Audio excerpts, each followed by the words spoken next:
అంటే మీకు అసలు ఎందుకు అంత చిరాకు మీకు చంద్రబాబు నాయుడు గారు? పేదవాడి ఇంట్లో వైద్య విద్య అభ్యసించడం మీకు ఇష్టం లేదా? ఉన్నవాడిని ఇంకా డబ్బున్నవాడిని చేయాలనేటువంటి తాపత్రయమా? మళ్ళీ నిన్న అనంతపూర్లో మాట్లాడుతూ ఉన్నారు ముఖ్యమంత్రి గారు. నేను సీఎం అంటే కామన్ మ్యాన్ అంటున్నాడు.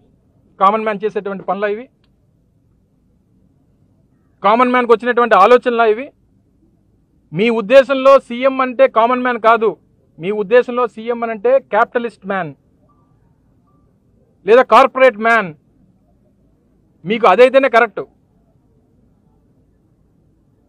మీరు కార్పొరేట్ వాళ్ళకే వత్తాసు పలుకుతారు, క్యాపిటలిస్టులకే వత్తాసు పలుకుతారు, ఉన్నవాడికే వత్తాసు పలుకుతారు. చెప్పండి, మీ 15 సంవత్సరాలు ముఖ్యమంత్రిగా మీ చరిత్రలో పేదవాడి కోసం ఇగో నేను నా పేరు చెప్తే గుర్తొచ్చేటువంటి ఇది పథకం అని చెప్పి ఒకటి చెప్పండి. ఒక ఆరోగ్యశ్రీ లాంటిదో, ఒక ఫీజు రీయింబర్స్మెంట్ లాంటిదో,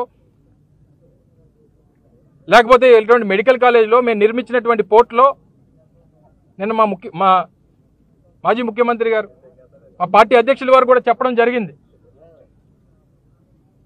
మేము చేసుకున్నటువంటి దానికి ప్రచారం చేసుకోలేకపోయాం, చెప్పుకోలేకపోయాం, అందులో మేము వెనకబడ్డాం అనేటువంటి మాట ఆ రోజు నిన్న నేరుగా జగన్మోహన్ రెడ్డి గారే చెప్పడం జరిగింది.